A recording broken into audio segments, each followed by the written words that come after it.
Good morning, everybody. Thanks for joining us. We'll just give a few minutes here for some people to filter in. We're a couple minutes early, so we'll wait until a couple minutes after the top of the hour and we'll get started. Thanks.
Alrighty, I have 11 a.m. on my clock, so in the interest of everybody's time, we'll get started here and we'll have some more people filter in, but that's okay.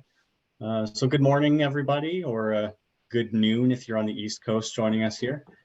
Thank you so much for being here for our second webinar of 2023. This is our Vineyard Management and Climate Change webinar for the Canadian Grapevine Certification Network. My name is Ethan Churchill. I am the project manager for CGCN-RCCV, and I'll be acting as your de facto host here today. We've got a really awesome webinar, super excited to have our three guest speakers, and we're joined by a couple friendly, familiar faces from CGCN as well. Just super quickly, we have Darian Temporal, who is our former project manager, now new executive director, joining us here today, as well as Ross Wise, who is on our board of directors based out of British Columbia. So we'll just do a super quick introduction here about the topic, and then we'll jump right into some of our presentations. So vineyard management and climate change, a big part of the focus that we're going to be having on our webinar here today. Of course, being relevant considering we're just coming out of the winter season is cold hardiness and how climate change can relate to that. A lot of our presenters have a lot of expertise in this area. I know particularly this is something that Harrison is going to be focusing on in his presentation. You know, given the recent extreme weather events that have happened, particularly in Nova Scotia, but also in BC this winter and in recent years as well. It's a very pertinent topic, so I think we have a lot of useful information for everybody coming out here. And for anybody who is curious, we do a lot of current research under the current Grape and Wine Science Cluster in this topic. That's where this page of our website comes from. You can be found right there up at the top little research bar. So we post regular you know, growing degree updates in the growing season. There's bud hardiness reports from BC and Nova Scotia that come out all through the winter. And other various useful reports as well. So it's a good resource to access for current up-to-date information in that regard. And the link to our website's there if you're curious. Obviously, we do a lot more than just cold hardiness and climate change research for the cluster. So if you're curious about any of that, the research tab at the top there has plenty of resources for you. Perfect, that's all I really wanted to say for the introduction. So I'll stop sharing my screen. But if anybody has any questions about CGCN, our contact information for both myself and Darian is right there. Feel free to reach out at any time. So we'll dive right into the presentations here. I will allow Dr. Benmin Chang to set up his presentation, and I will start with an introduction here. All right, so Benmin Chang is the research scientist of viticulture and plant physiology in Summerland Research and Development Center in BC. Benmin joined Agriculture and Agri-Food Canada in Summerland in March 2022. Previously, he received his PhD and worked as a postdoctoral research associate at the Irrigated Agricultural Research and Extension Center in Prosser, Washington, USA. Benmin has diverse experiences working in viticulture, starting with table grape research in subtropical Taiwan in 2008. He studied grape berry splitting and heat stress management in Washington State since 2013. His current research focuses on grapevine stress management. Specifically, he's interested in managing cold, heat, and drought stress of wine grapes in the Okanagan Valley. His expertise includes whole plant physiology, environmental biophysics, and environmental control. And with that, I will turn it over for our first presentation. Thank you. Thank you. Thank you for the introduction. And that's so my slides. Okay. Yep, we can see it. Start. Yeah. So awesome. Thanks. Okay. So today I'm going to talk about basically the subject is the vineyard management and how we respond to climate change. And I think actually to mention that to measure the environment, how to measure the grape stress is very essential, like for you to make the decision how do you respond to the climate change or the challenge of the climate change. Okay. So the first thing I'll basically really quick brought up what's going on with the climate change. So basically, currently we have too much energy. For example, just in the past, like since 2008, sorry, not 2000, 1980s, the temperature actually about maybe 1 degree Celsius overall, but the ocean actually stored the water. So, for example, let's give you some comparison here. So this is estimate energy in the ocean now. This is much comes up 90% of those energy trapped on the Earth. And that's compared to another energy kind of units here. That's the fat boy, which is the atomic bomb, really used in the past. And make a bar here to compare the energy differences. So we put a bar of the energy released by the fat boy, that's atomic bomb. The over here just be a few nanometer, which means we could not actually see that energy bar here. So which means right now the Earth is full of those extra energy to year in maybe like 1980s. Okay, so now we're actually dealing with too much energy. Sometimes back to the atmosphere. That's why we sometimes observe these extreme weathers. So right now we're seeing the phenomena is the extreme weathers events sometimes becomes and more frequent. So I usually use the kind of metaphor, the cats playing the water or drinking the water. For the greenhouse gas is not much. Trapped energy is not much as well, right? It's just like a cat is leaking the water. So type here. But the energy trapped on the Earth is so much. Right? As the cat start to use his paw to play the water, and then making even worse is right now the greenhouse gas concentration is still increasing. It is not stable. Okay, so the frequency and the strength of these weather events is really hard to predict. So this is actually the really challenging thing to us. We have to adapt to really faster changing weather pattern in the near future. Okay. So extreme events we can basically categorize into several different aspects. Okay, so for example, the first one here, the temperature-wise, we are seeing the hotter and colder events in different places on the Earth. Like for water, some places got much more rainfalls, but somewhere they probably suffer from the drought for several years. And also, we don't usually think of it, but the lights is another big factor playing in the weather system. Some places become really cloudy. Most of the time was covered by the clouds, which decrease the light intensity for photosynthesis, right? So that basically become a stress. And some places they changed. They become much more sunny. Like have more sunny days. For example, like in Taiwan, one place now they used to have like a 2/3 of the time they are under the clouds, but right now they only they have a 2/3 of the time actually under the sunny day. Okay, so that's a great change for the not only for the people live there, but also for all the biosystem, all the creature living there. It's kind of experiencing the really different environment than before. And also, some storm becomes stronger. We're seeing the stronger winds in a storm. So some places to the other extreme may have a more air stagnation, like in a valley in BC. If there's a air stagnation, the smoke could just trapped in the valley and could linger for a long time.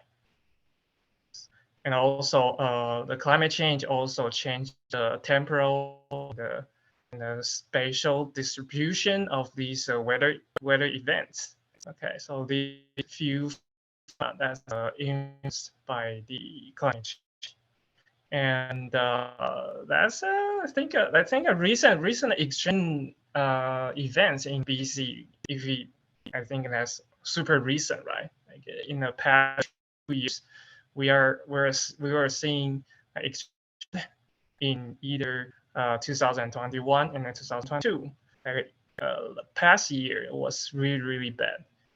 Okay, and for grapevines, we were seeing minus 27 degrees Celsius. That's even kind of detrimental to some hybrid grapevines. And also, we're seeing the extreme heat in 2000. But I was in Washington. In Washington State, we also experienced that record high temperature. Also, in 2021, there was flooding events happen on the west coast, or I mean like the west side of the province.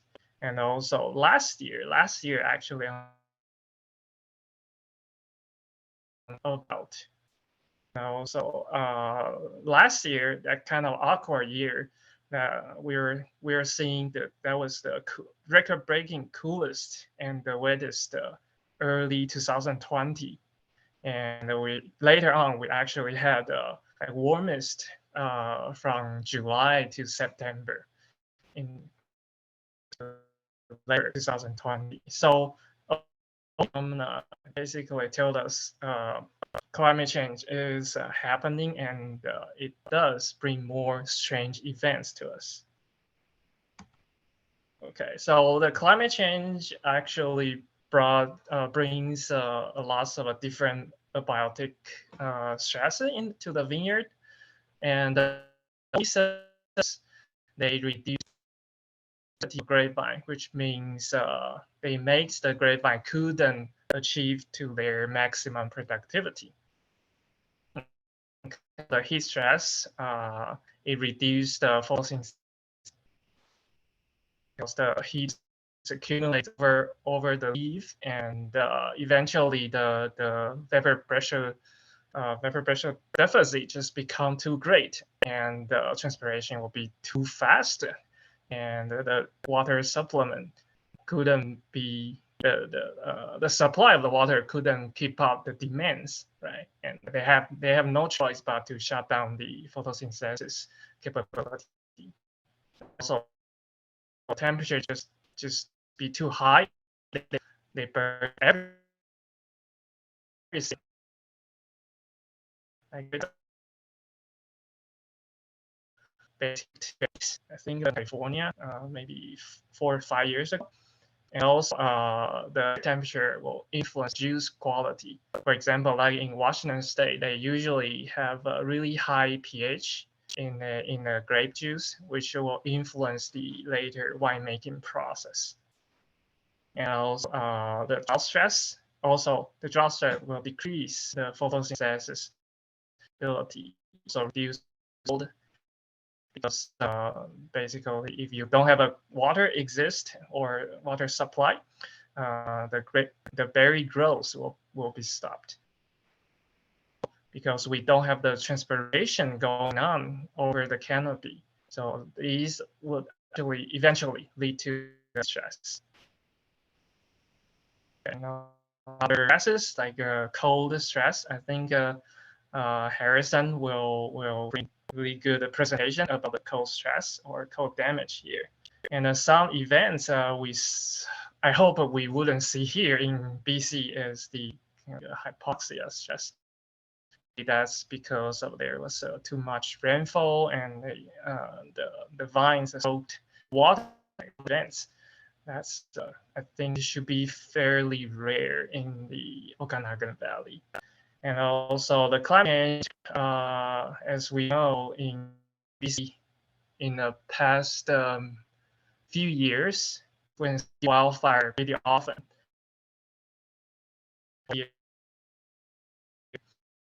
used the light intensity during smoke, and also in strong events, directly devote to the vine or yeast photo shows here. So these are all the different abiotic stress that related to climate change. Okay, so we're going to talk about how do we manage these stresses. There's actually like a rule and here. So the first thing you have to do is to identify what is the stress, and later on we have to evaluate an asset, what kind of tool we have to deal with this situation. We make a decision in the last. So first thing I will ask is, what is actually the stress? We previously mentioned about like the heat stress, the drought stress. That's the answer we would like to know. Okay, and what is the strength of the stress? Is that severe, or is actually really mild? Do we even bother with that strength? That's the second question. And when and where is the event happening? That's also important. If it actually doesn't bother, like not in your vineyard, probably doesn't really worry about that, right? That's pretty obvious. And the other question, important question, will be: are vines actually sensitive to that stress? This will probably associate with varieties. Varieties may, for example, maybe more sensitive to high heat, but some are not.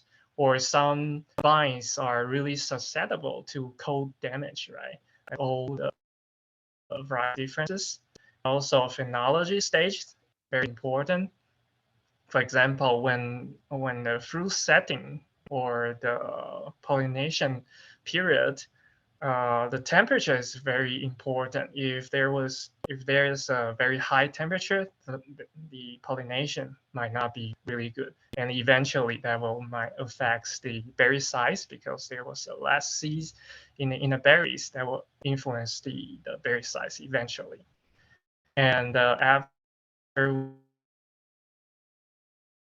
the last one, we're going to think about how to mitigate the stresses. Okay, so plants or the grapevine usually have two strategies to deal with the stress by themselves. The first one will be the tolerance. For example, we could actually help them, or we can pick the correct variety or using the correct rootstock to increase the tolerance, the ability of the tolerance to certain stresses. For example, some rootstock you might heard they will breed for tolerant drought, right? This is one of the example. And also they themselves could do some avoidance, but it's kind of limited. For example, drought. This is a grapes. You can see leaf angle is a very basically like a vertical to the ground, right? So by doing so, it can reduce the light on the leaf, and it basically mitigate the heat and the heat stress they will get later, because they basically now they don't have a water to transpire to cool them down. They have to do it. This is the avoidance mechanism. And human being, we could help them try to mitigate. Okay, so that's what we can do. So here you can actually see how the process of stress management. So actually see that now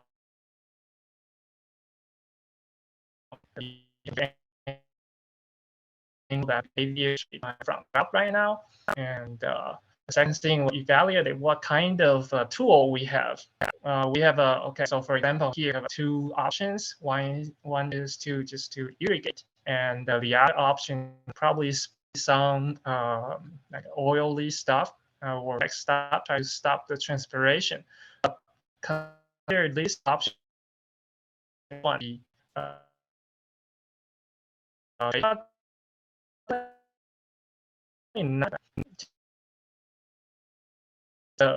And grapevine are actually pretty sensitive to actually after 15 minutes of the irrigation, I'm back to work again. Okay, so now I'm going to talk about the how do we measure the environment, and also basically how do we spot there is the stress. So one way to do it is to measure the environment. And the first thing, we usually measure or sense the environment by ourselves, right? We touch things, we see things. However, we are actually really, really bad at the sensing the world, unfortunately. For example, like a skin actually measure the energy flow. Actually, we don't measure the absolute temperature. For example, if there's a metal and styrofoam in the same temperature, when we touch it, you will feel metal colder.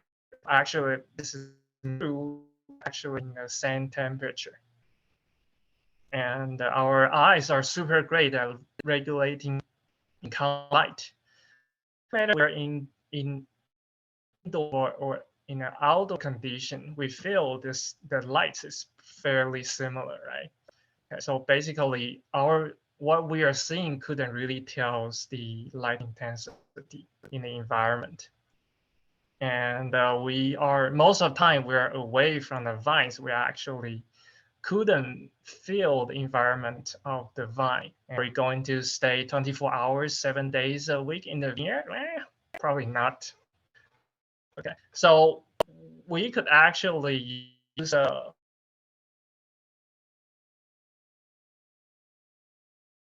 and even to have a really, really good over several environments. Like here we can usually a standard agriculture weather station. They can measure air temperature, humidity, and soil temperature. And also measure the wind, leaf wetness, and rainfall, radiation, or even air pressure. Okay, so these are kind of like standard variables they measure. So before I came here, I was in Washington State University, and there they have a really useful weather station network.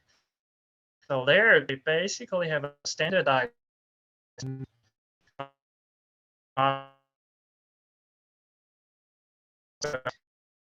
here, and the dots seem basically these places are in the agriculture area.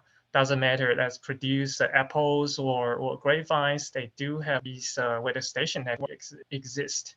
And this program, the data quality are pretty good because they do have algorithm to control these things.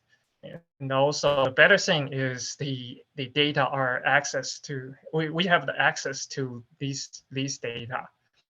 So if there's a grower even in Western Washington about, hey, why my berry split? I could use the, for example, the leaf witness data to evaluate what happened in his area. Okay, so that's really useful. Doesn't matter that's for grower or for researchers. And they actually use these website, the weather station, as a tool platform. So over the website, they provide the models. For example, they use the model to calculate or to estimate the current cold hardening, and also like technology stages. As they pretty much use that as a outlet to provide these services to the growers. And the reason they like a frost warning system that's, I think they're under development right now. It's a pretty interesting project going on there. Okay, so that is how we measure the environment directly, and maybe use those information to ask or to guess if there is stresses. And however, nowadays the technology just been really advanced. We actually could develop several different sensors to detect the grapevine stresses directly. We mentioned before, we can actually use our own eyes to see some stresses. And I've seen people are using the AI, artificial intelligence technology, try to train the computer to learn how act. So the future things, they're still developing those technology. And also we can use a relatively simple technology just to use the infrared thermometer or camera. We can measure the temperature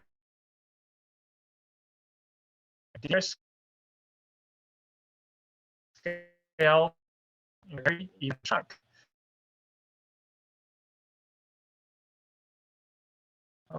Identify if there is heat.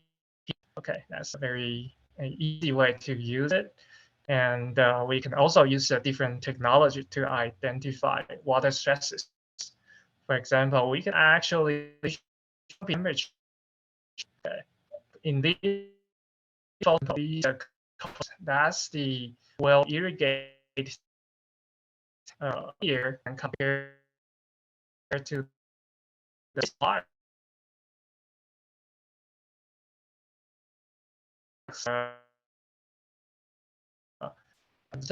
So this is fine suffering from more severe water stress. So by comparison, the of the canopy temperature, we can actually quantify these fines. Okay. Another traditional way to measure the water stress, called pressure bomb, to measure the water potential. That's also a pretty common method.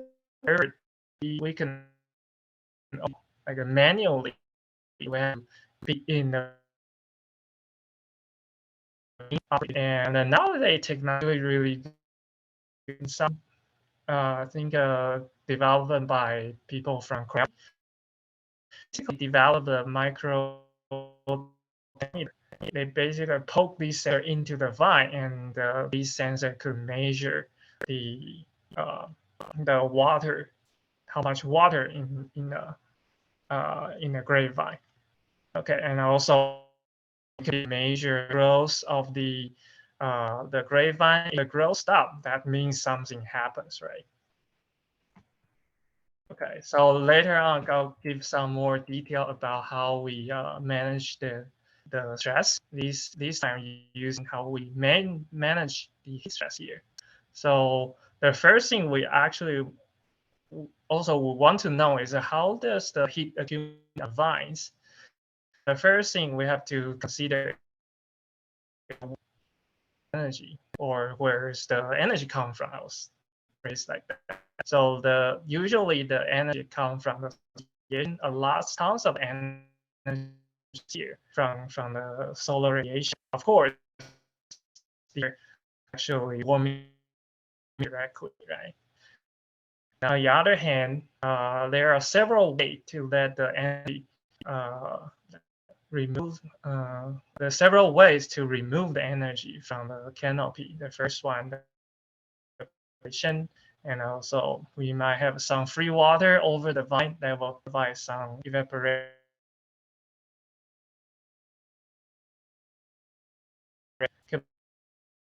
Could canopy infrared energy or temperature. Will bring the temperature down. So this basically will deter what kind of option we have. Usually, solar incoming solar radiation is one of the they might have some disadvantage. If block the light means the photosynthesis rate will be lower, right? And it's counting quite a bit. Okay. And actually, probably not of a poor technology. On the other hand, the way we were seeing is, for example, like overglare, the heat wave, wave. Okay, so we basically spray tons of water into the vineyard. But usually for growing wine grapes, we use RDI, regulated irrigation, right? We actually don't much water in our vineyard, and also then increase this pressure and might encourage a even very splitting. So what else we can do here? So later on, during my period, we developed a system that's called mist-type evaporative cooling system. So it is similar to overhead sprinkler system. We pour water over the vine. That sounds very scary, but this time that's the regulated misting system, which means we only apply the amount of water we need. Okay. So to achieve that goal, we use the sensor to detect the heat stress directly. We measure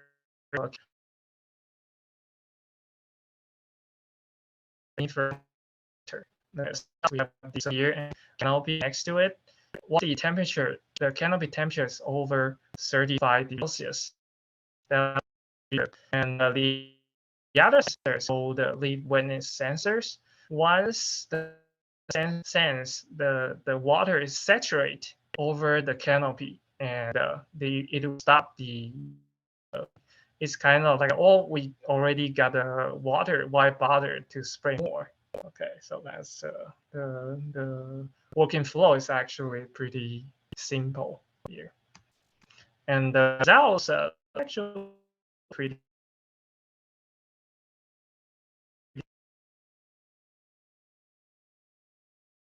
On the two cool, observe it's cool, and also not only the cap is cooler, some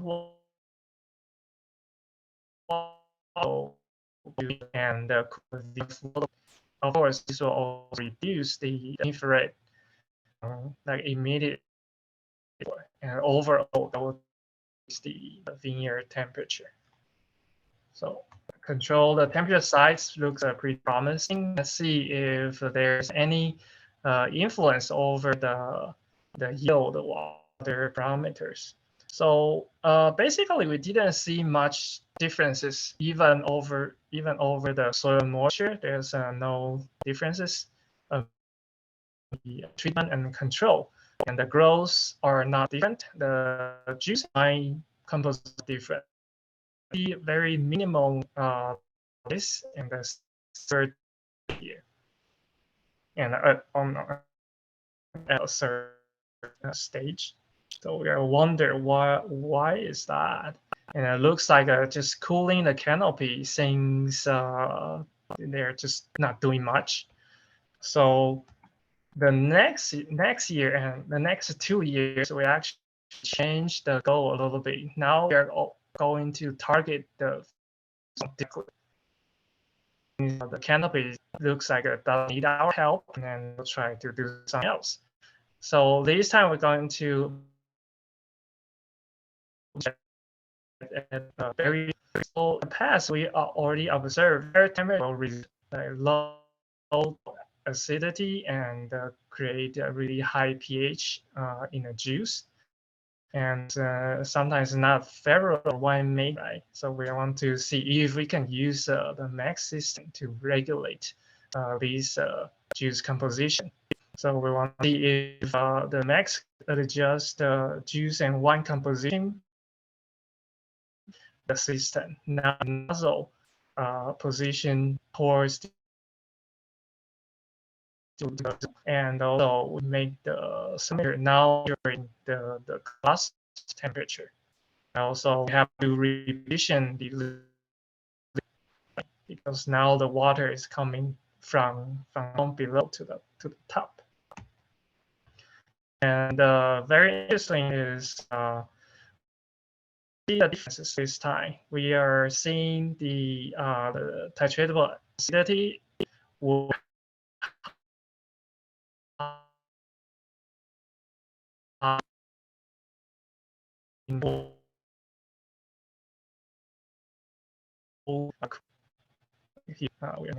we're still seeing much larger areas, and even interesting. We're some other differences happening in 2020, and because the in 2021, even though we have a really extreme heat wave before Verizon, we don't actually have a heat wave after Verizon.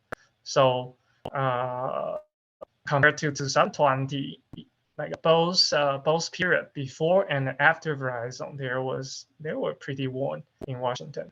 Okay, so this is also demonstrate the sensitivity to the heat, kind of difference in different phenology stages. Okay. So that's what some new technology could do. So let's wrap up my talk here. So the take-home message will be the climate change makes these extreme weathers and intensify the biotic and our sensation not reliable, since we have to use instrument to sense the stress. That will give you better estimation. The monitoring and the vine is critical because we could use these to evaluate the stress strains and what kind of stress we actually are dealing with. Eventually, will make help us to make the right mitigation decision. And in the future, I'm really looking forward to these really novel tools might available to assist the stress management. It doesn't matter it's a new sensor, water potential sensors. And also, some then have the ability to do some automation application. That would be very helpful to have these kind of mitigation happened in real time. Okay. So here I will acknowledge the following sources. The first one will be the Canadian Agriculture Partnership, and also because the heat management research was done in Washington State. So here I have to thank Washington State Department of Agriculture and the Washington State and Wine Research. Also, yes, Winter for research. The Washington State University's Wine Science Center to make the wine for us, and also thanks Chang Irrigation, they donate those nozzles to this program. And also here in BC, I have to thank Dr. Pat Bowen, Carl, Brett, Steve, and Manuel here. Okay, now so that's my talk. Perfect. Thanks so much, Ben, for that. We really appreciate you being here. I know some people were having issues with cutting in and out, but we'll try to get the presentation posted on our website afterwards so people can follow back up again if they would like to. But yeah, thank you so much for giving that talk. We really appreciate it. Lizzie, do you want to go next, just in the interest of time? I know you're on a bit of a tighter schedule, so maybe that's easier for you. Sure, I'd be happy to. Okay, perfect. Yeah, thanks. So just for everybody, all the attendees as well, we do have the Q&A session at the end of our 3 presentations, but you're welcome to ask questions at any point throughout our talk. So we have the little Q&A button at the bottom of your Zoom screen there. And if you have any questions for any of our presenters, you can type them in there and we'll address them at the end here. So the original structure of our webinar, just to give a bit of context here, was to have Dr. Chang and Dr. Wright talk a bit about the kind of short-term strategies for climate change management in the vineyard, and then have Lizzie finish off with the long-term strategies. But just in the interest of time, we're going to leapfrog around a little bit here. And just a quick introduction here. So Dr. Elizabeth Wolkovich is an associate professor in Forest and Conservation Sciences and Canada Research Chair at the University of British Columbia. She runs the Temporal Ecology Lab, which focuses on understanding how climate change shapes plants and plant communities, with a focus on shifts in the timing of seasonal development. She is particularly interested in how climate change will affect different wine grape varieties and how shifting varieties may help growers develop climate-smart and resilient vineyards with warming. Her research benefits from an interdisciplinary team of collaborators from agriculture, biodiversity science, climatology, evolution, and viticulture, as well as from shared long-term wine grape datasets from across North America and Europe. Seems like a very pertinent level of expertise for this talk here today. So thanks so much for joining us, and I'll turn it over to you. Thanks for inviting me. I assume everyone can see my screen and it looks like a normal. Great, wonderful. Thanks for inviting me. Thanks for letting me jump around a little. I do have some time constraints. I'm in a different time zone, so I apologize today. But I'm excited to be here and try to talk about some of the long-term options for adaptation. And to get started, I'm going to go very quickly through just a couple different terroirs. So this is Saint-Emilion region of Bordeaux. That's annoying. This is the Châteauneuf-du-Pape in the Côte-du-Rhône region. Going a little further north in France, this is just outside of the Kent area of southwestern England, where they're growing champagne grapes for the first time in many, many hundreds of years, perhaps. And then a little closer to home, this is a vineyard I've been lucky enough to work in the Oliver area of the Okanagan Valley.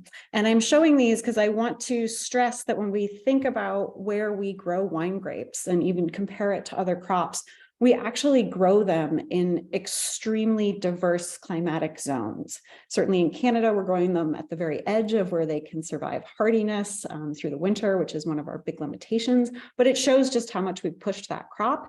And also we grow it in extremely warm and hot locations as well. And to me, what that says is that as a crop, wine grapes actually have high adaptation potential. There is logistically a lot we can do as long as we're planning ahead for it and able to keep up with the level of change that we're expecting.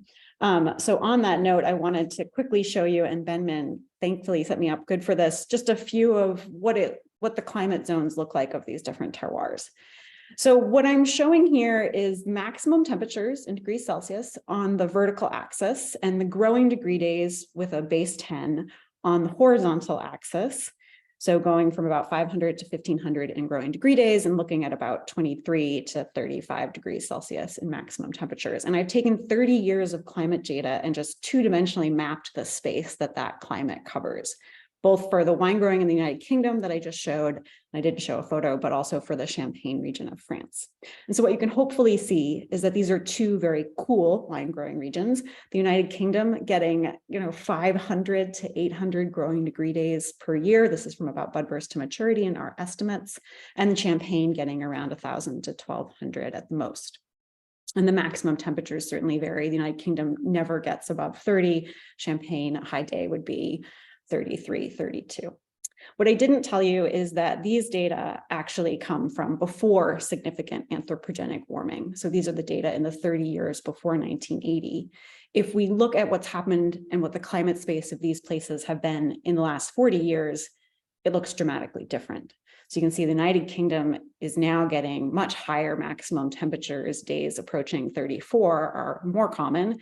And its growing degree days have moved sort of into the Champagne region of 800 to 1,000. Champagne is now seeing what used to be an average year of 1,200 growing degree days as being a cool year, and it's routinely seeing days above 35 degrees. And these two-dimensional plots cover the last 40 years. If I had just looked at the last 20, the space would look even more extreme in terms of growing degrees and maximum temperatures. You can do this for lots of different regions. I'll do two more just to show you that this is constant across regions that we look at. This is the Willamette Valley in red versus Burgundy in blue. Again, the same axes, maximum temperature on the vertical and growing degree days on the horizontal, the period before 1980, and then the period after 1980. Again, a substantial shift where Burgundy used to average around 1,000 growing degree days, and now on average is getting 1,250 to 1,300. So it's like a 20% increase. I picked these two variables, maximum temperature and growing degree days, to show you because these are the ones that in our analyses are rising to the largest magnitude and thus the most quickly. They're also the ones that we consistently see shifting rapidly across regions. So growing degree days on average in North America and Europe are, in the wine growing regions specifically, are 10 to 15% higher than they were before 1980. And if you look at certain regions like Burgundy, which I just showed you, they're even advancing more rapidly in terms of increases. Maximum temperatures are variable region to region and how much they're increasing. On average, it's 5 to 10%. It's higher in some regions and it's lower in some others. Australia, for example, has seen really big and fast increases in maximum temperatures, but for Europe, Canada, and the US, it's usually closer to 5 to 10%. So these variables, these warmth variables, are shifting a lot. How do you adapt is what we're here to talk about today. And I wanted to put up this quick overview slide that's a little old right now, but I think it covers sort of the wealth of ways that growers know they can adapt to climate change. And sort of the greater expense and difficulty of different methods is on the vertical axis, going from things you can do at the winemaking level to finding a new soil or finding a new site, new climate at the most extreme level. And those also co-vary with how much sort of temperature change you'll be able to handle. So I'm talking more about the longer term. I'm thinking about much more warming, much further out on that right-hand side of the horizontal axis. Most regions today have experienced average warming of 1 degree Celsius, and most regions, I think, should expect a minimum of 1 degree more Celsius, potentially much more if you're in a northern region, such as Canada, for example. As was mentioned by Ethan, I focus a lot on thinking about variety change, and I'll talk a fair bit about that today, but I'll also talk a little bit about thinking about site and soil change, which I think are really the big options to start thinking about if you're looking in the long term about what to do to think about having resiliency in your vineyards with the amount of warming we've experienced and will continue to experience. I think a lot about variety change, as it's what they call a change no matter what fix in France. So, and in other places. So in France, they have an organization of how to think about things you should do to a crop with climate change. There are things you should do if you knew exactly how much it would warm. So if you had a good estimate of what you were adapting to, what would you do? You would do some certain specific things. There are other things you should do because it's warming. And then there's a list of things that are recommended that you should do just to improve your crop and make your crop resilient. And you would do it whether or not climate change was happening. And variety change is something they think about on those lines in France constantly, that this is something you want to match carefully to your climate, whether or not climate was changing, but it's all the more important because climate is changing. And of course, with the different terroirs we've talked about, matching the climate and the variety is really important. And I want to talk quickly about why that is. It has to do with the fact that across the growing season, we have these different developmental stages for wine grapes, from budburst to flowering to veraison and maturity. And you have to, as a grower, select to some scale these developmental sequences so that they match to your climate. You need to find varieties that are going to get from budburst to maturity most years within the amount of time and effectively heat that you have. You also want to be thoughtful about the flowering time. You want flowering to happen when it is not too hot, because the maximum temperature that flowers can sustain is actually lower than, for example, the sustainable temperatures during veraison or budburst. And finally, I think many growers know this, but just to repeat, the climate during veraison, when the grapes are accumulating sugar rapidly and changing color, is really critical to quality. And it has been repeatedly shown that the exact sort of temperature regimes, as well as the amount of precipitation that regions get during veraison year to year and across regions, is tightly correlated with how high quality those grapes end up being. So these things all matter to thinking about a variety, to thinking about matching varieties to climate. But what I would argue is that with climate change, it's become even more clear that these sort of considerations are especially critical for dealing with events such as Benjamin was just talking about. So the likelihood that you are going to lose buds to a frost event in the spring or to heat damage in the summer depends to some degree on these stages and how well matched your climate and variety are, in addition to how much climate change a region is facing.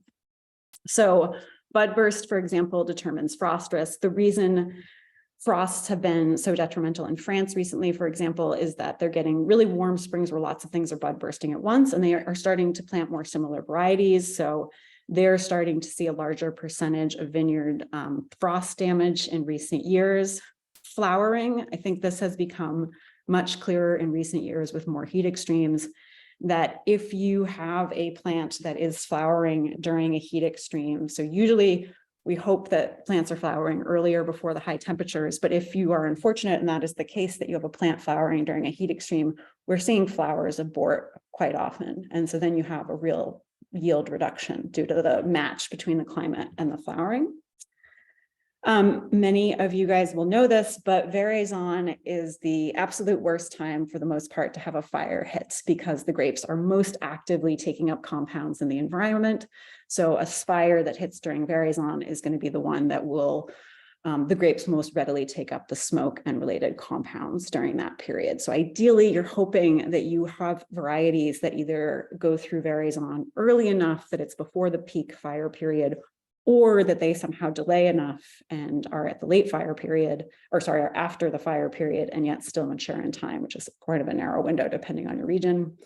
And of course, with warming, we're seeing these massive changes in the types of berries we harvest. I won't go into this because it's a quite detailed figure, but this paper by Bighart et al. In 2022 in Ono 1, which I'm happy to send around a link to, is a wonderful paper where they really detail showing, starting in the 1970s, they have data all the way through 2019, showing the development profiles of just how much alcohol, sugar, pH, acids they're getting, and just how hard it is to get a grape that even looked like what you might have harvested, a month earlier, 40 years ago. It's not even present almost because of how warm things have gotten. So this match really matters. And I think it also matters for when we think about what is going to happen in the future with wine growing regions. And so for this, I want to talk briefly about how much would we expect that wine growing regions need to shift based on the basic data we have of how well or how much developmental periods and times matter to high quality wine. This is a project that I'll go through quickly, but I want to acknowledge Ignacio Morales Castilla and Inaki Garcia de Cortazar Azuari, who are the two main collaborators on this project, which was quite a big team project. For this project, we used phenology models where we understood sort of the maximum temperatures and how long plant development would take for about 11 different varieties, and then asked where would you expect to find wine grapes in a pre-climate change scenario. So thinking back to the 1960s and 1970s climates, basically.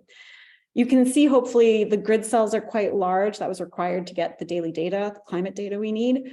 But I want to clarify that we made these models based on just how plants develop and what we understand about their phenology, and projected where wine grapes would be. So this is where everywhere we think you could grow wine grapes. We don't use any information on where wine grapes are grown for this.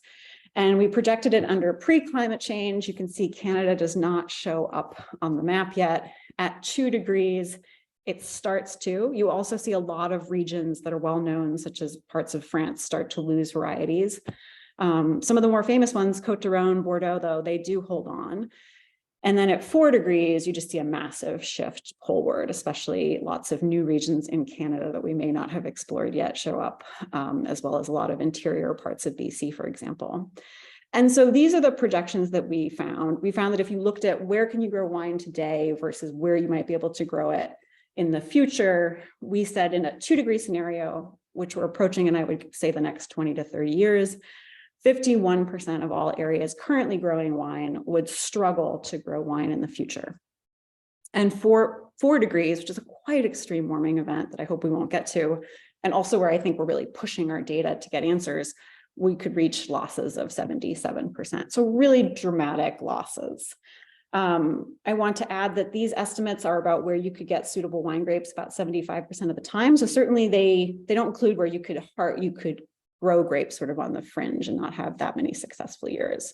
But they are quite similar to lots of other analyses that are out there that you might have seen about the future impending doom and northward shifts for wine growing. All of these suggest similar to what we found, which is that there will be this big push northward and that new regions will open up in Canada and be available. The problem I want to point out with thinking about shifting sites, as this figure suggests, we might see big losses of current regions, but the blue here are all the new regions that are going to become available, and a fair number of them are in sort of the Okanagan Valley or parts of the Ontario regions where we're already growing grapes. You have to continue to shift sites if that is how you want to adapt to climate change. And you have to know a fair bit about the climate of the sites to actually know if those sites will be sustainable in the long term. So whatever adaptation you're thinking of in the long term, I want to stress that it's something you are committed to repeating a few times, because we will continue to warm across the rest of the century and potentially longer. And that means something that works for you 30 years from now would work for maybe 20 or 30 years, but you have to ask yourself if it would work 60 years or so then. Because if you move right now, for example, and you're enjoying your climate, a UK grower in Champagne has a good climate like Champagne right now, but in 20 or 30 years, that UK climate that looks like Champagne will look warmer than Champagne, for example. So shifting sites is definitely an option. There's lots of information on where it would be in sort of a coarse scale look like this, but it would require a lot of fine scale data and a commitment to continually moving. And I want to point out that the results I just showed include no actual adaptation. They basically are focused on the adaptation of just wine growing regions shifting. They don't allow growers to change their trellises, to think about other ways of restructuring their sites, and they certainly don't allow any variety change. And so that's one thing we looked at. We're really interested in how much variety change can help growers adapt in place without having to continue to move locations. And so this is just giving an example of sort of the growing season length differences you might see. These come from actual data that we have. So Pinot Noir, which in the region where we're comparing, you might harvest in late September. If you switch to Cabernet, suddenly you would harvest it about 3 weeks later. If you could switch to something like Xinomavro, which is an exciting Greek variety that's quite popular in Greece because it's easy to grow and heat tolerant, you would get 4 to 5 weeks on top of Cabernet Sauvignon, so a much later ripening variety. That said, we don't have a lot of data on Pinot Zinno Mavro, so we have trouble evaluating how good it would be for which region. So we have a lot of data on Pinot and Cabernet, but I want to point out that we're lacking data on a lot of varieties we might want to be interested in because we don't plant them and try them. And what we found when we added variety diversity, so we took our results and we said, what happens if growers actually change varieties? How much does that mean that growers could stay in place and just shift what they're planting? We saw that it varies region to region. So this is an example from southeastern Australia. The reds and the pinks are losses at 4 and 2 degrees. So the pinks are 2 degrees and the dark reds are 4-degree warming.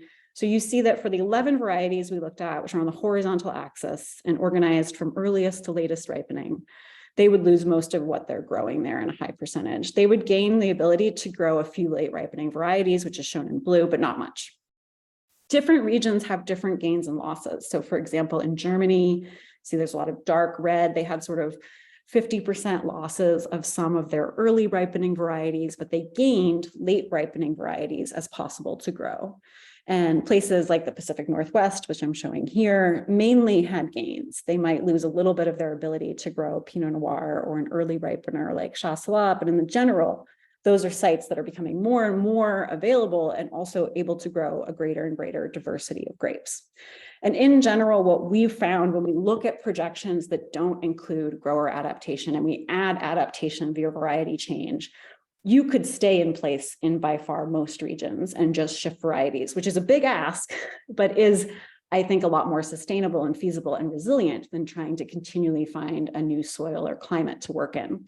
So in this analysis, we found that projected losses, which had been 56% of current wine growing regions, went down to 24% at a 2-degree warming scenario. The data we used was limited. I mentioned we don't include Zinno Mavro, for example, in this analysis, and that's because we don't have a lot of data, but we actually do have a lot of varieties. Over 1,100 varieties of vinifera grapes are planted across the globe today. I'm showing every region is a dot here where we have data and have a sense of what they grow. And the size of the circle for the region is how many different varieties, vinifera varieties, they're planting. So you see lots of regions, if you look in the North America area, are planting 30 to 50, sometimes even more different varieties. There's a cool set of different varieties up in the Washington area. But the color coding of the circles represents the percentage of the hectares that are devoted to the international varieties, which I've listed out here. And what you then see is that these dark red areas, which light up in Australia, Asia, and North America, are planting mainly just these very common varieties, Pinot Noir, Cabernet, Merlot, Chardonnay.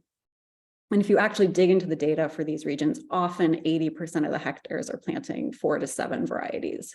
So we might have a few different varieties somewhere in a region, but we don't actually plant them high enough to have a real blending diversity. And this is not the case, I just want to stress, in the old world. In old world European areas, so every circle again here is a different region. You see, especially for Italy and Portugal, these regions have an enormous number of grapes per region, well over 100 in many regions, and none of them almost are international varieties. Even in France, where most of the international varieties are from, you see a lot of regions growing a lower percentage of international varieties than regions in North America, for example. So this is not how varieties are matched to climate in the old world. It is something unique to how we plant grapes in the new world. And I want to stress, I won't show the data here, but I'm happy to talk about it. There's a real lack of relationship between the climates in California, Washington, Oregon, British Columbia, and also Ontario, where people are choosing to grow varieties that don't actually match to the warmth of the growing season. They don't, and you see the opposite in Europe. If you look in Europe, as seasons get longer and warmer, varieties shift so that the average ripening time of varieties in a European region would be much later. And in North America, there's a very weak relationship. So we're not actually matching our terroir to our varieties in the way that we would if we were following sort of traditional metrics.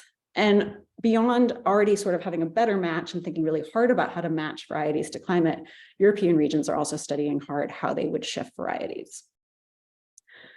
I'll talk very quickly here at the end. What can you do if you're thinking about this? And I'm thinking specifically about shifting varieties, but a little bit about shifting sites. The first thing I would say is really try to educate yourself about what has happened and is happening. So you're an informed consumer of projections you get about wine growing regions, of what you might need to think about in the future. Basic information on climate change, climate.nasa.gov is up to date every day and absolutely wonderful data and explanations.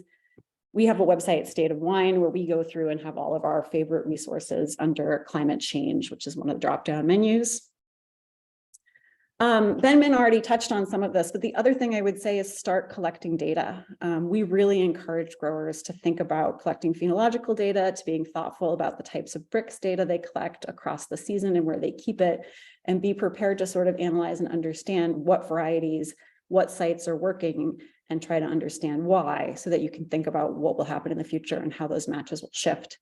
The other piece of that is climate data. We don't have, as a country, a lot of climate data in Canada. It's a real challenge to adapt to climate change here, given the lack of available government data. So as much as you can, investing in working with a network, developing a network of collecting climate data will be really helpful, especially if you want to consider switching sites. The projections all work on really coarse data, and we generally find that when you go out and look at a site, the minimum and maximum temperatures are critically different than the ones we get from very coarse projections. So what looks like it might be a really viable site suddenly actually has a killing frost every 12 years. And is that what you want to be planting in? And it's hard to know unless you have the data. And then start trials of other varieties and hybrids. This photo here is Kees van Leeuwen with the grower he works with in Bordeaux. Bordeaux has had a trial of 52 different varieties now for about 10 years. And I have a little picture here of growers who always have their own trials. It's more of a standard there to constantly be trying different varieties, including new hybrids, which they're really excited about for organic growing. And I think that's something missing from our Canadian regions, but it's also a huge opportunity. We're flexible regions. If we start thinking about how can we trial new varieties, how can we think about what's working and what's not, and especially if we share data on that, there's a lot of potential to build resilient regions that have excellent wine and have a sense of where it's going with warming. With that, I will just thank the wonderful collaborators, including Ben Min, already mentioned, Pat Bowen and Carl Bogdanov, who are great, also Thierry Lacombe and my colleagues from France. And I will pass the mic back. Thank you.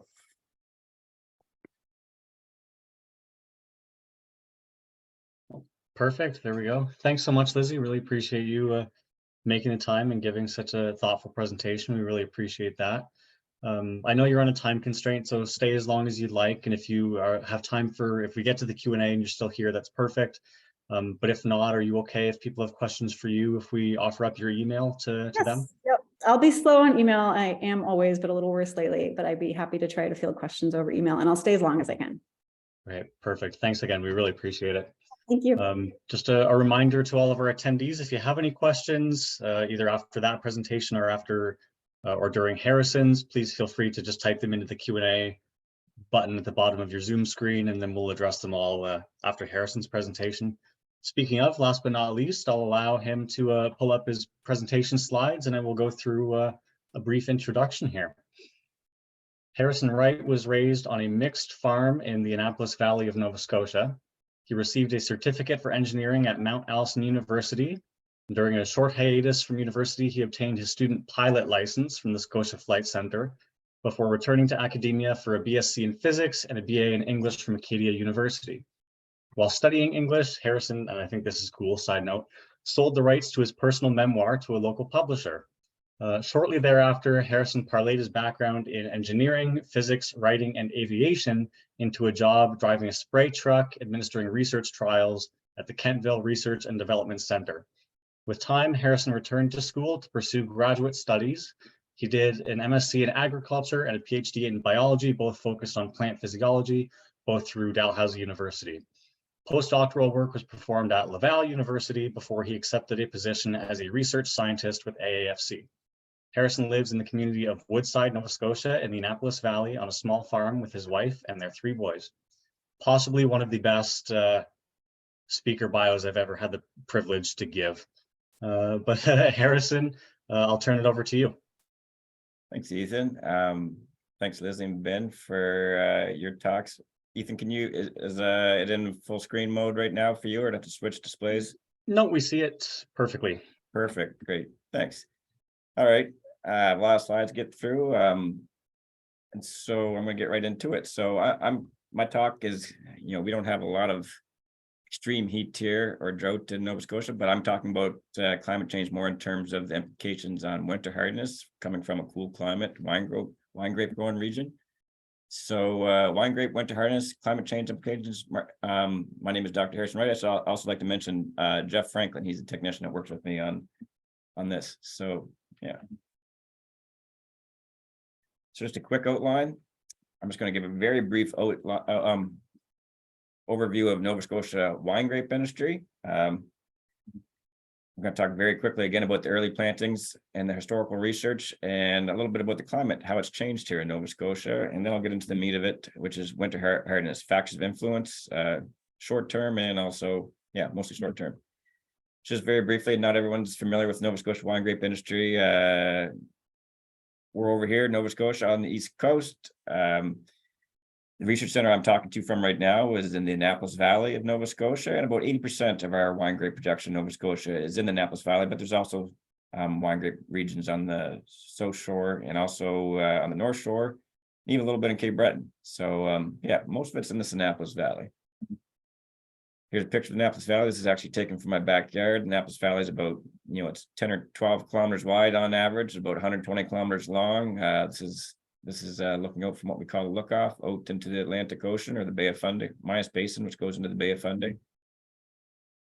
little bit about Nova Scotia. What are we mostly known for? So usually when you think of Nova Scotia, you think of seafood. And we're also known for having the highest tides in the world. This is not far from where I grew up.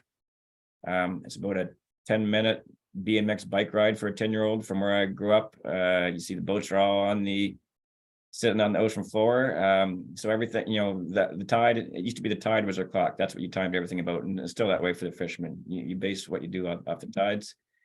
Horticulturally, what historically were we typically known for? Well, typically it was wild blueberries. We produce a lot of those. And also we have quite a history of producing apples. And this is actually a picture of the farm I grew up on, and been producing apples for a couple 100 years. But more recently, at least in the last 40 to 50 years, we've been seeing a lot more of this in Nova Scotia. This is beautiful vineyards and wineries that are cropping up all over the place in Nova Scotia, especially the Annapolis Valley. So there's several that have opened up in the last, again, a lot in the last 20 years, and several have been around for over 40 years. So here's several of them. I'll mention Grand Pré. It was actually the first commercial winery and vineyard to operate in Nova Scotia. It was in the late 70s. I should also give mention to Yost's Vineyards up in Malagash, not the Annapolis Valley, but they're also they came a little bit after Grand Pré. They were kind of the pioneer vineyards and wineries in the province. So this is to say, I talked about the industry being around for the last 40 or 50 years, mostly, but there's also early plantings in Nova Scotia. There's actually a long history between Nova Scotia and wine grapes. So I'm going to talk about early plantings, which I'll categorize as between 1600s and 1960s. So some of you might not realize that some of Canada's first cultivated vines were in Nova Scotia. And these were planted by early European settlers, mostly in the early 1600s. And these were, of course, found in very early Nova Scotia European settlements, such as Bear River, Petite Riviere. There's evidence that people were trying to grow grapes in these places in the very early days. What were they growing? It's not 100% clear, but some believe they were cuttings from Europe. Also, there's some evidence that they were just native, shouldn't say just, but they were native North American vitis. There's reports of people traveling over by sailboat over to New Brunswick and taking clippings from Vitis riparian and trying to propagate them back in Nova Scotia. I'm going to talk quickly about historical research, and in particular 1960s, what I call a landmark trial. So as I said, we just went by several hundred years there. They were growing grapes in Nova Scotia, but something short of a commercial industry. You can't call it a commercial industry. Mostly people are just interested in growing them, people trying to grow them, but again, something short of an industry. This all came to the head. There was obviously the interest there. In the 1960s, there was a research trial, a large undertaking. And the 1960s ended up being a bad time to do a grape trial. I mean, it was a cool decade. It actually had cooled up a little bit in the 1960s, but this trial was performed over several years. This was to answer the question whether we should have a commercial industry here. It was produced, or it was done over several years in the 1960s. It's done over multiple sites. Most of them were in or near the Annapolis Valley. And it was done with several cultivars, 11. These are a list of the cultivars. You will notice there are no vinifera among them. There's some French hybrids and also some North American species selections, but no vinifera.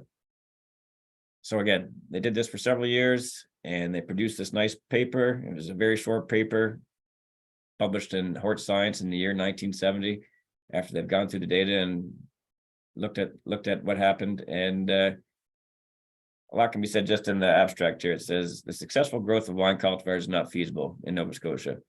Again, this was a poorly timed time to grow grapes in Nova Scotia. It was also almost 60 years ago at this point. And the reason why they decided that you couldn't grow wine cultivars here, and again, this is just one paper, it might not have been everyone's opinion. Mostly it was lack of heat. Lack of heat in two ways. One, there was enough heat to ripen the grapes, they didn't think. The cultivars they were using might not have been the best, and we have better ones today. Also the minimum temperatures. There was a lot of winter damage. I'll mention, again, this was a very cold decade in Nova Scotia. The average minimum temperature, the coldest night of the year, across all these sites and years was -25. So every year on average it was -25. If you looked at the warmest site, the warmest year it was -23. So just imagine over those several years, the warmest winter they had was -23. Again, vinifera would not have been possible at any of these sites at that time. And the coldest site at the coldest year across those years was -31. Again, most vinifera would just die at that temperature. And a lot of other hybrids that we grow here today, French hybrids, wouldn't have been too happy either. Even some of the Minnesota varieties would have struggled with this, especially with the lack of heat accumulation. A lot of those Minnesota varieties need heat to ripen. So with this being said, let's just review what wine grape region needs. Again, this is from a cool climate perspective, where really winter hardiness is paramount. The number one thing you need is living vines, and you need a mild winter to achieve that. Ripening the grapes is a moot point if your vines don't make it or your buds don't make it through the winter. So number one is you need a mild winter, as Lizzie was talking about. This is why some of these growing regions are creeping up into the northern regions, is because the winters are getting warmer. But that's the number one thing you need. You need the vines to survive. Number two is you need heat in the form of growing degree days. And number three is you need a long growing season. Both those last 2 points are to ripen that crop. Again, something they struggled to do in the 1960s here in Nova Scotia. So Ben Min and Lizzie already did a good job talking about climate change and how it's changing. My slides won't be quite as pretty, but we do have a data set here at the research center. Lizzie also talked about the need to get data. So this field here, you can see they've been collecting temperature data and a lot of other things using calibrated sensors for over a century. So we can look at how the temperatures changed over the last century here, using data from this site.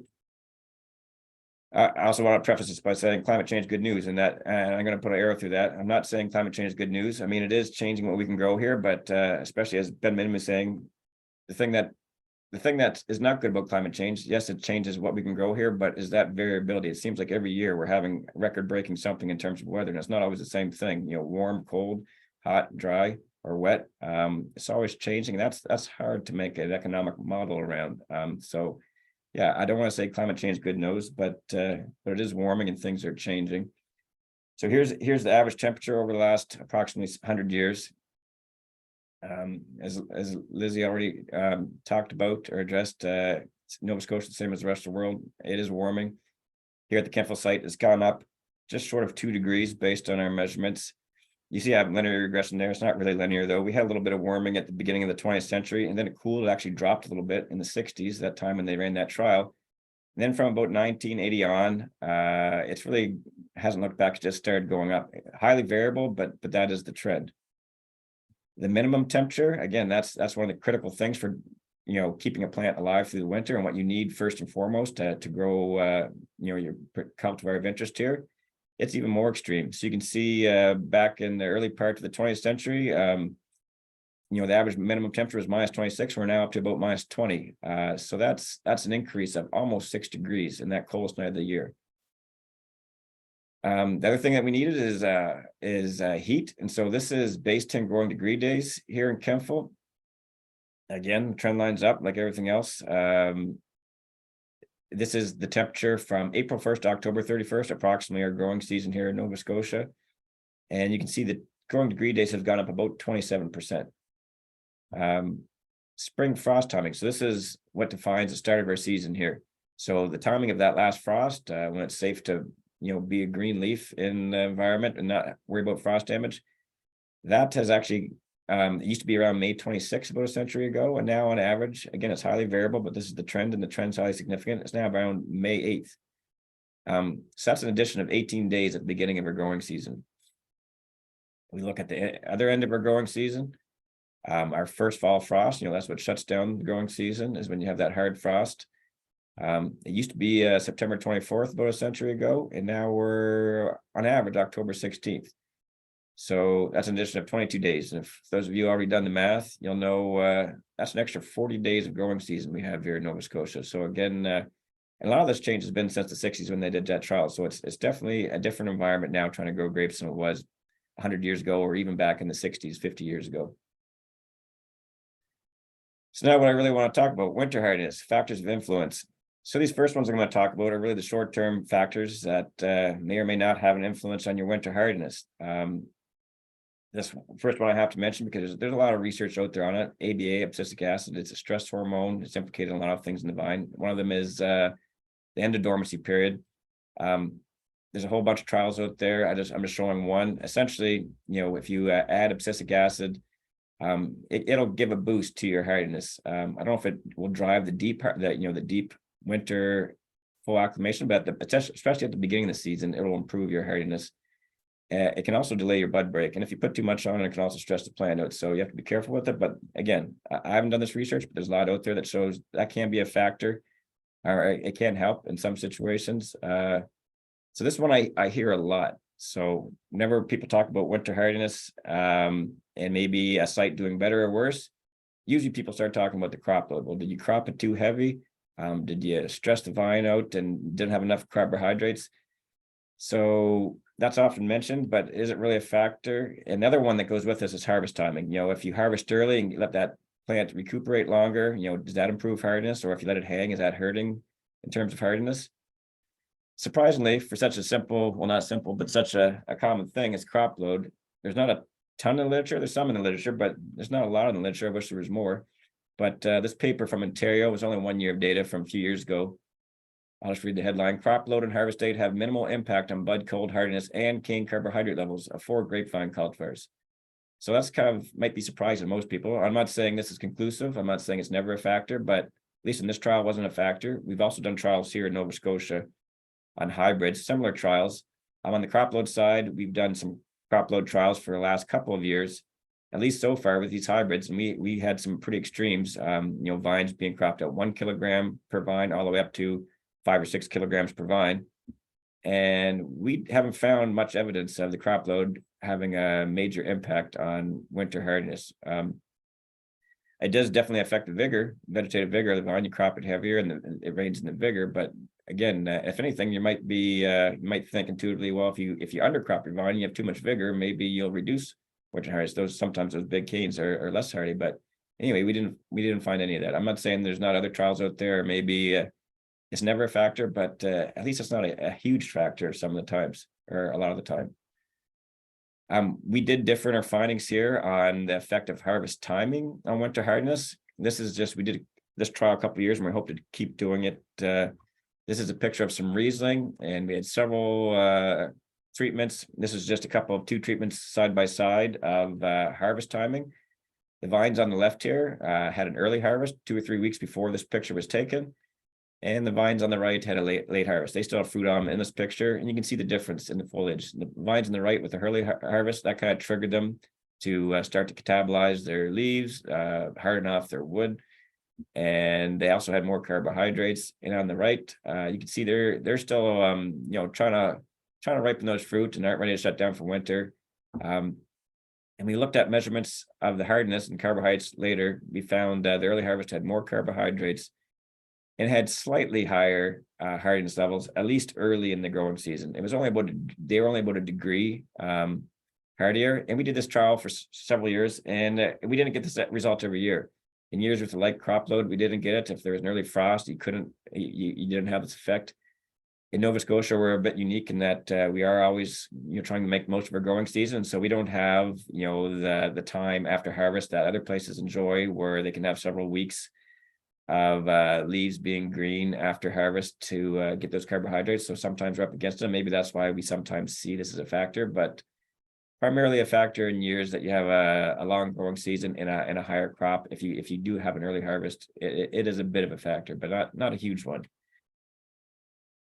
Rootstock. So we haven't done these trials here yet, and there's not, again, a lot in the literature about rootstock and its effect on winter hardiness. There's lots of rootstock trials out there. Rootstocks can make all sorts of differences, but almost every rootstock trial I have read usually says the same thing. It says, yes, rootstock is a factor, but it really depends on the location of the site. So again, I can't say, you plant this, you use this rootstock and you're always going to have hardier vines. I don't think we can say that, but I mean, it does affect several things, and it could be a factor at some points. But again, it's not a strong driving factor in terms of winter hardiness. It does affect other things. Here's a paper from a few years ago to Quebec on rootstocks and their effect on several different things. When they looked at cold hardiness, so at least in this trial over multiple years, using a bunch of Minnesota hardy hybrid varieties on different rootstocks, they found no evidence of effect on cold hardiness in this trial. I'm not saying it's impossible. I think in certain trials you probably find an impact, but maybe not a large one. But again, it's a factor, but maybe not a huge one. So this one's pertinent to this. I mean, this is a webinar by the Clean Grape Certified Casing Network. Virus test. Does virus status affect? Do we have to worry about virus status in terms of cold hardiness? And the short answer is, yeah, you probably do.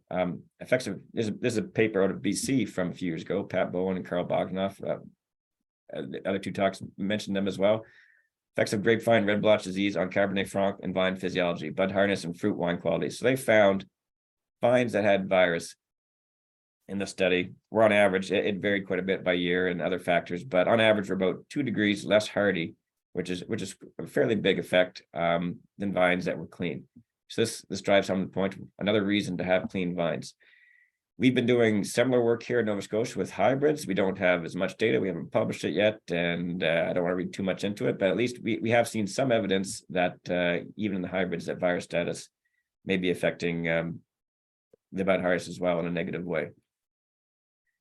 So I think there's other things we're not taking into account. Bud hardiness is very complicated. I mean, we understand several aspects about it, but not all of it. And we do a survey like a lot of other places every year, and we often see differences between sites. Certain sites of the same cultivar, just down the road, or could be 1 or 2 degrees more hardier than another site. And some of these other factors don't seem to explain it. So I think there's other factors. I won't get into them now, but could have to do with water status or soil and the ability of the plant to desiccate in the fall. Those sort of things could also be factors that need to be better studied.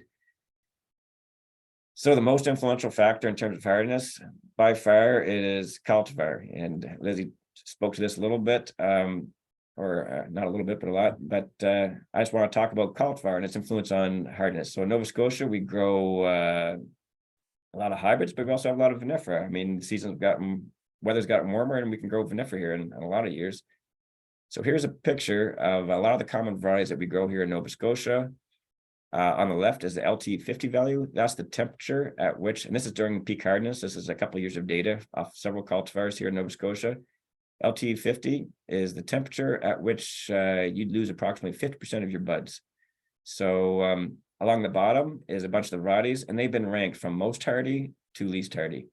And I've also coded them by type. I've broken it into hybrids. There's a whole range of hybrids and vinifera. So the hybrids are in blue circles, and the vinifera are in red triangles. So you can see it actually divided quite nicely. There's a little bit of a gray area in the middle here. The vinifera and the hybrids on this plot meet at Pinot Noir in Geisenheim. Geisenheim is more hardy than Pinot Noir, but not by much. And I don't know if it's even statistically significant, but so there's a little gray area in the middle, but in general, hybrids are much hardier than vinifera. You see the vinifera up here.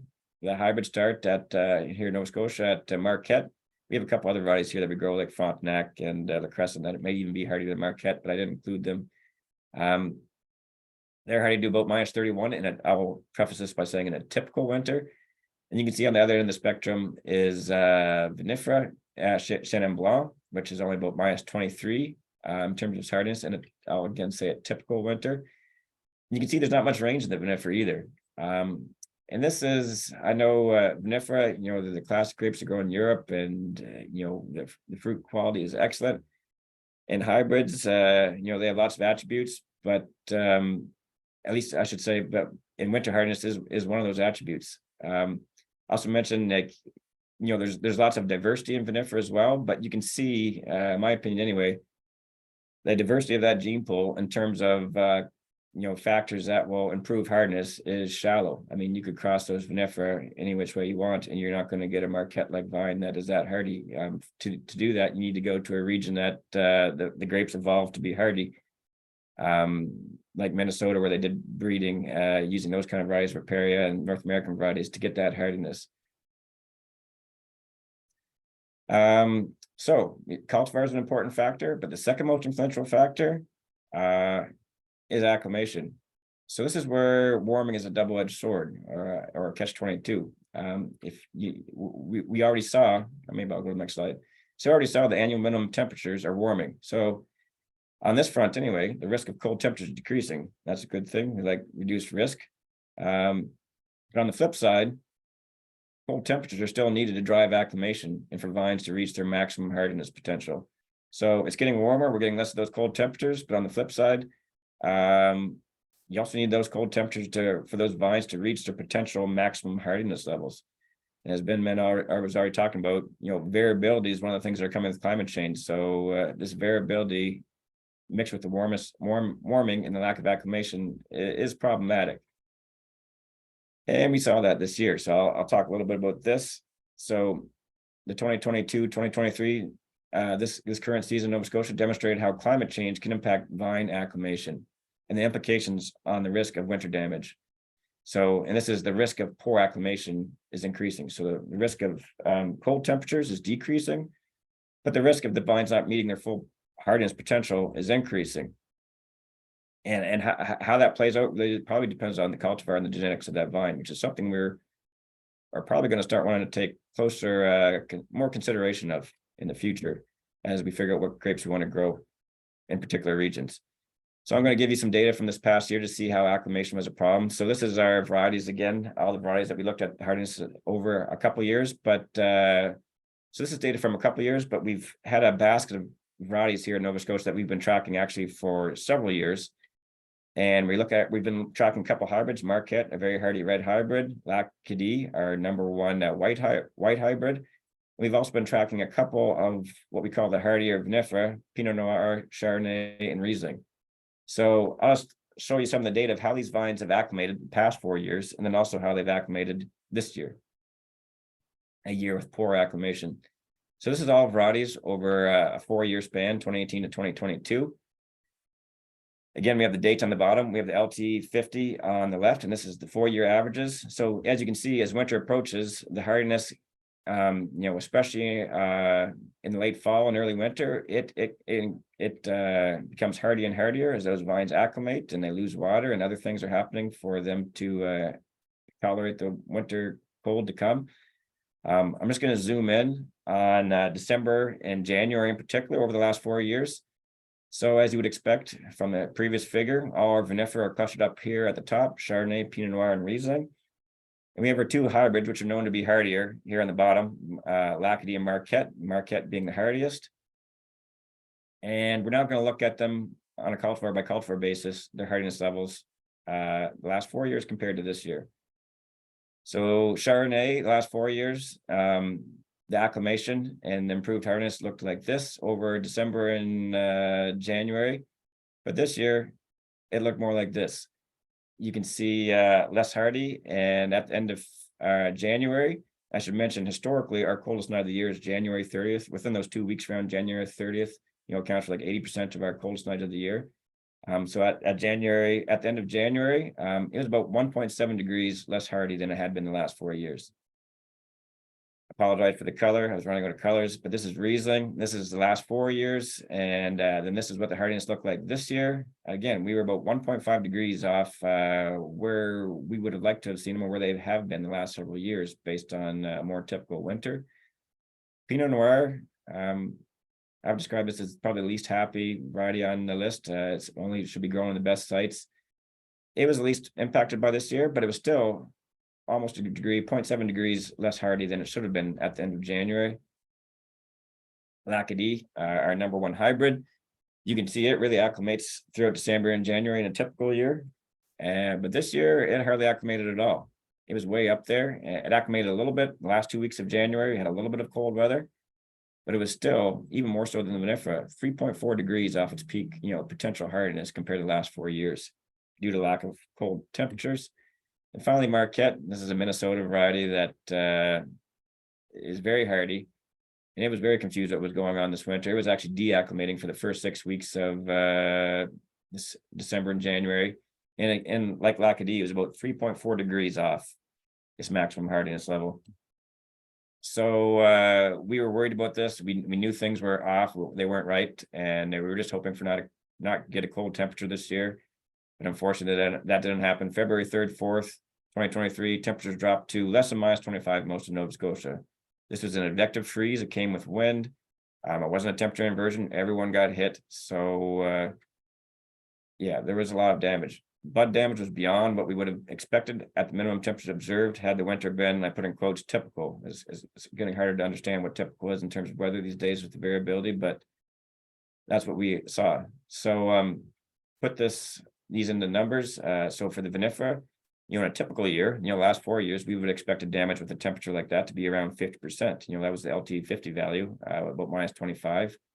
But instead, we saw damage of around 99%. There's no vinifera this year. Hybrids, more hardy. Typically, we would have expected damage to be in the neighborhood of 10% in all our hybrids, especially Marquette, very hardy hybrid, shouldn't have been touched at all at temperatures like these in a typical year. However, all our hybrids, in fact, had damage about 75%. So you were still better off having hybrids than vinifera, but that gap between vinifera and hybrids shrank because the hybrids were more impacted on average, not all of them, but on average more impacted by that lack of acclimation and warm temperatures than the vinifera, who felt that was winter, and some of the hybrids, thought it was spring. So, why was this year so remarkable? This is a picture of the December-January average temperature over the last century. Again, it looks messy, but there is a trend to it. You can see on average, those temperatures are around -6, 100 years ago. It's kind of cool in the 60s again, but the last 30 years in particular, it has really risen quite remarkably. And this year, 2023, was the warmest beginning of winter we've ever had. And this explains a lot about why these plants did not acclimate. And it's probably not going to be the last time that we have a really warm winter like this. Again, you can see quite a few that are close to it just in the last decade. But this was the warmest winter on average on our record or at the start to winter. And it was unfortunate that it also came with the cold event, which, most likely due to climate change. I'll skip this slide because we're running a little short on time. But in general, most of the hybrids that outperformed were almost all the Minnesota varieties. They were impacted by the lack of acclimation, but Marshall Foch is also in there. The rest are all Minnesota varieties. And the hybrids, I'm not even talking about the vinifera that overperformed or underperformed, because none of them performed well under these conditions. They were all damaged. Hybrids that underperformed were on this list. This is kind of interesting. Some of them appear to be more impacted by the warming weather than others. So this needs to be a consideration how vines react or what they need to drive them to those potential hardiness levels that they have the potential for is different between varieties. So this is something that breeders need to take note of and use that as a factor when they're breeding. So future work, again, hardiness modeling to work with projected climate change modeling. The data from this past year has already been sent to modelers who are including in the data to include that range and how these vines perform under different conditions. And also new cultivars selected for hardness, but also their acclimation attributes. It's not enough just to have that potential for hardness. You know, we also have to look, you know, how easily they deacclimate or what they need to actually reach that potential, because that's becoming more variable and harder each year with warming.